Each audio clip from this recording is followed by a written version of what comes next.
I just ask our audience a question, first of all. If you'd raise your hands. How many of you believe in God? Okay, a forest of hands. So, Richard Dawkins, these people are deluded. Every single one of them. Well, I fear that's right, yes.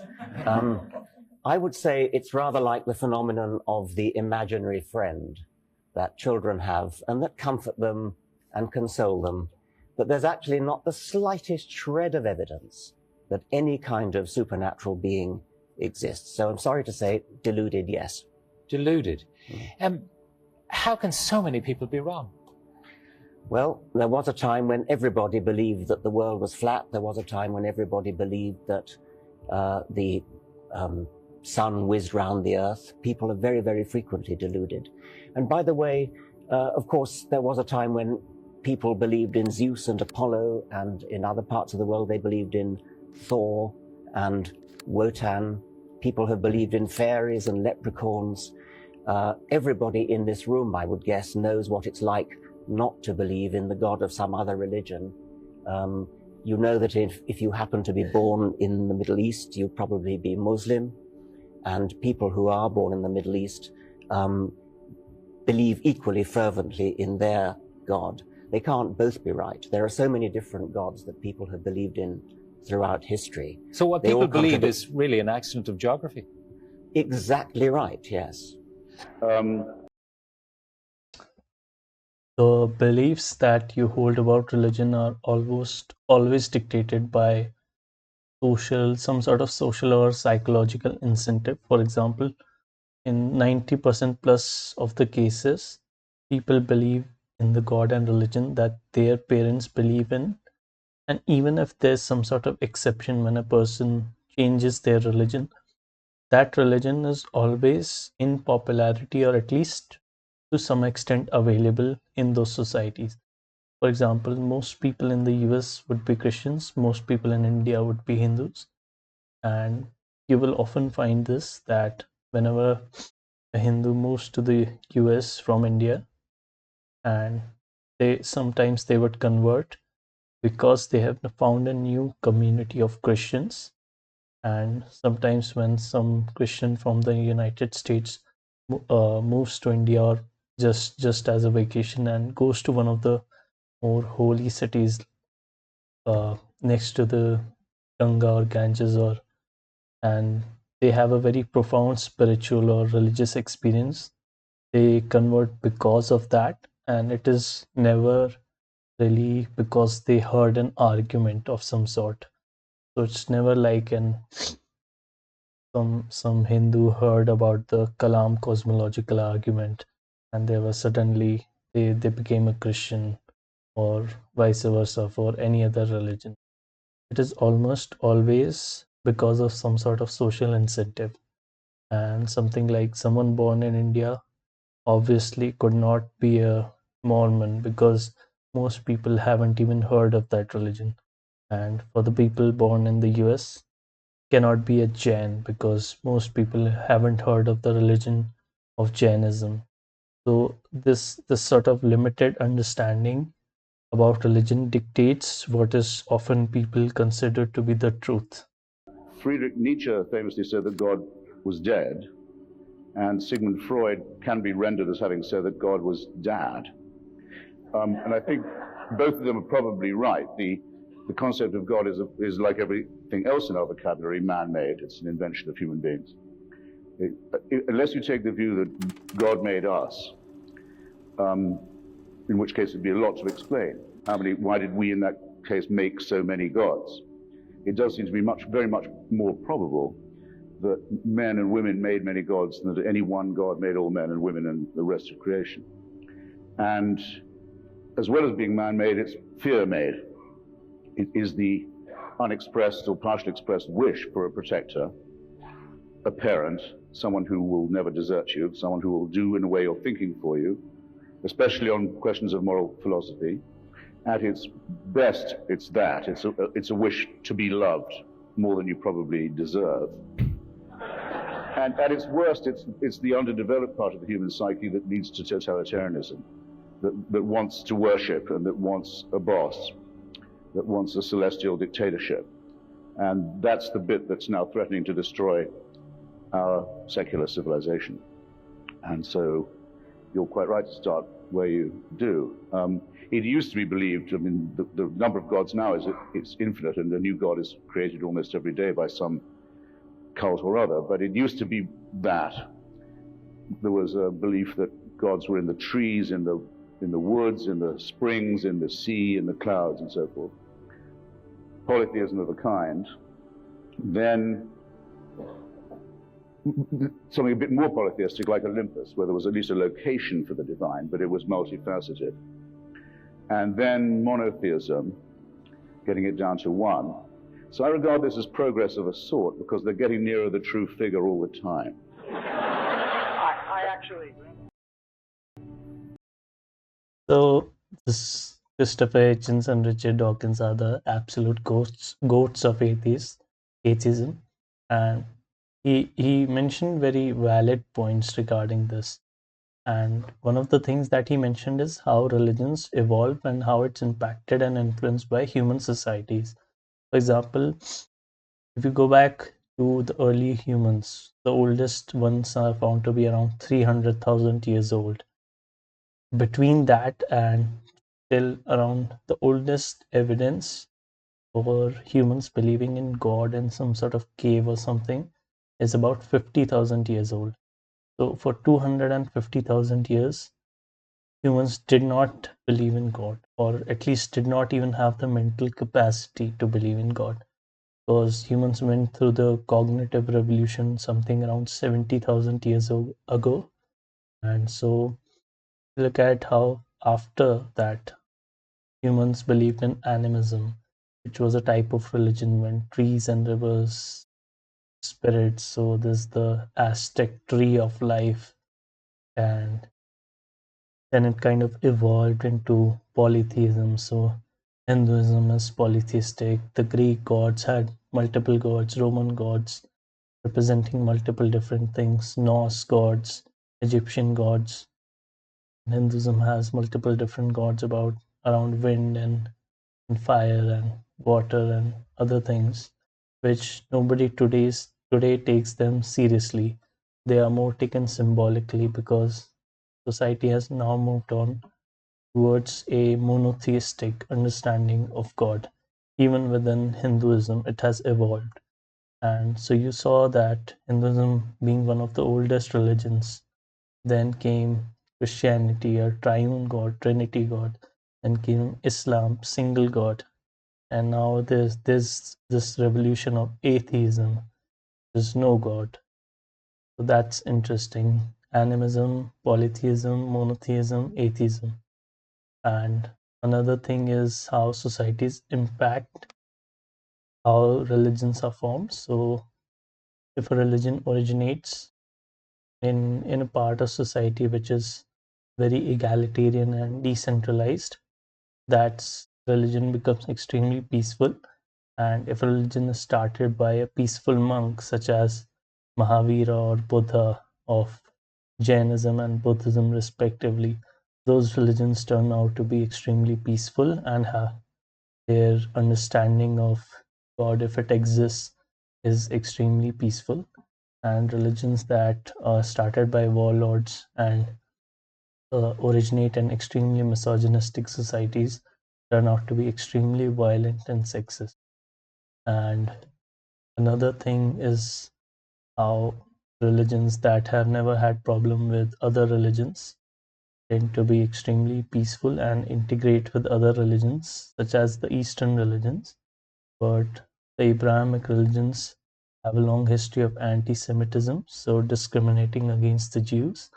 And if you look at the history of Indian subcontinent, Jews have never been prosecuted in the past 2000 years. However, there's the problem of the caste system, a dogmatic hierarchy of caste where people were discriminated against, which wasn't a problem in the Abrahamic religions. So that's extremely interesting. Why shouldn't there be something? As you say, if there wasn't, then we wouldn't be here. But the question, why is there something rather than nothing? The origin of the something, the origin of the cosmos, was, I suspect, an extremely simple event. And simple events are very simple to understand and explain. Once upon a time, not that long ago, a couple of centuries ago, the question would not have been, why is there something rather than nothing? The question would have been, why is there all this magnificent life? Why are there trees? Why is there grass? Why are there birds? Why are there humans? Darwin answered that question and blew out of the water the theistic answer to that question. Theists are now driven back to this much, much more simple question. Why is there something rather than nothing? Everything else is either explained or well on the way to being explained. We're left with just one little tiny smidgen of a gap in which God is alleged to be hiding. But even if you invoke a supernatural creator to explain why is there something rather than nothing, you still explained absolutely nothing because you're left without an explanation for that God himself. Every second. Exactly. This concept in philosophy is called the God of the gaps fallacy, where whenever humans don't understand a specific phenomenon in nature, they tend to attribute it to some sort of God. So with regards to when humans didn't understand how thunder and lightning works, and humans used to pray to gods, you had or the god of thunder that people used to believe in, or people no longer believe in him.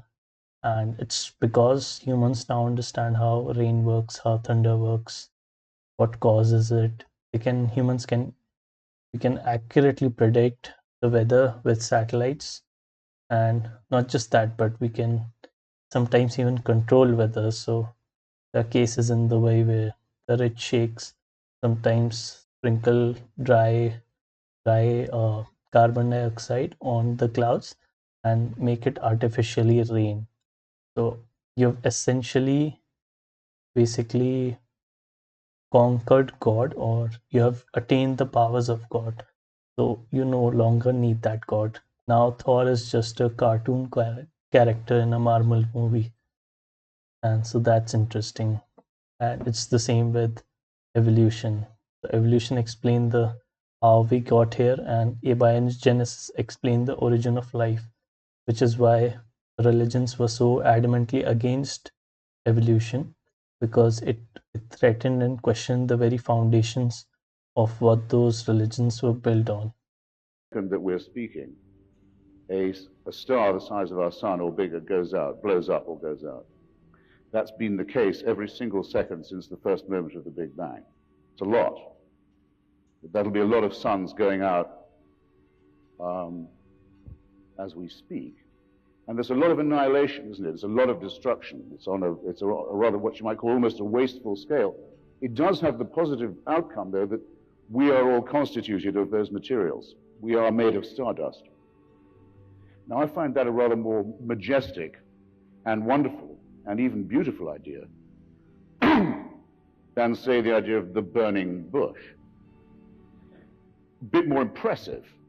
Gives you more to think about. Are they mutually exclusive? Are they mutually exclusive? Did God make you a stardust? One has the virtue of being true and provable and studyable, which the other doesn't. And I do think that the verifiability of something is a virtue of Are we kind. simply material then? Yes. We don't have bodies. We are bodies. Until 50,000 years ago, there were 4 other kinds of biped, humanoid, not unlike us, still living on the planet, died leaving no descendants. We're the only survivors of those people. That family were the last. We don't know if they had gods or not. So you think... In fact, if you read Noah Yuval Harari's book *Sapien*, he describes how humans were the ones who actually killed the Neanderthals, the Neanderthal man, and it was pretty sad that we were the ones responsible for directly genociding them. It was either we killed them or we outcompeted them for resources, which resulted in their extinction. Inexplicable. No religion ever invented appears to have known that these creatures even existed, because the religious are forced to believe that the only really significant event that happened in the human story happened about 3,000 years ago. Do you think there could be one sentence that could convince, let's say, a creationists to seriously doubt their theory? ideally, if you could convince a believer in God to really doubt their belief, but that's too hard. Not sure about a sentence. I think perhaps the single most convincing fact, the observation that you could point to would be the pattern of resemblances that you see when you compare the genes using modern DNA techniques, actually looking at the letter-to-letter correspondences between genes. Compare the genes of any pair of animals you like, pair of animals, pair of plants, and then plot out the resemblances, and they fall in a perfect hierarchy, a perfect family tree. And the only alternative to it being a family tree is that the intelligent designer deliberately set out to deceive us in the most underhand and devious manner. Moreover, the same thing works with every gene you do separately, and even pseudogenes that don't do anything but are vestigial relics of genes that once did something. I find it extremely hard to imagine how any creationist who actually bothered to listen to that could possibly doubt the fact of evolution. But they don't listen. I mean, your question is a perfectly good question, but it's not really relevant, because what they do is simply stick their fingers in their ear and say la la la. They know what's true because it's in the holy book. And that even, I mean, the most extreme case is the geologist Kurt Wise, who has a PhD in geology from Harvard, and said, if all the evidence in the universe pointed towards an old Earth, I would be the first to admit it, but I would still be a young Earth creationist, because that is what Holy Scripture teaches me. You cannot argue with a mind like that. A mind like that, it seems to me, is, well, a disgrace to the human species.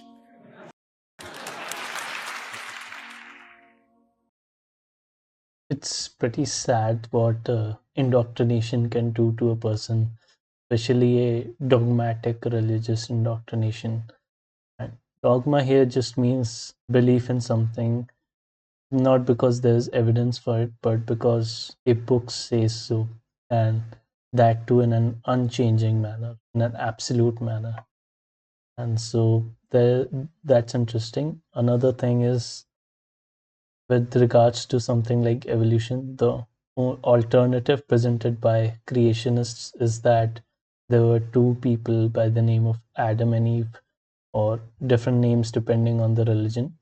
And the main idea is that those two people interbred with each other and eventually with their own children in order to produce 100 billion humans at this point till date, and which goes completely against the DNA structure and paleontology and anthropology, and even something like interbreeding cannot last more than a couple of generations.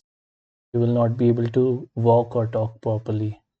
So that completely disproves that. You're right that science has made many things more comprehensible to us, and it's explained things that religion used to take credit for. In other words, now we know there's a germ theory of disease. Diseases are not curses or revenges from heaven.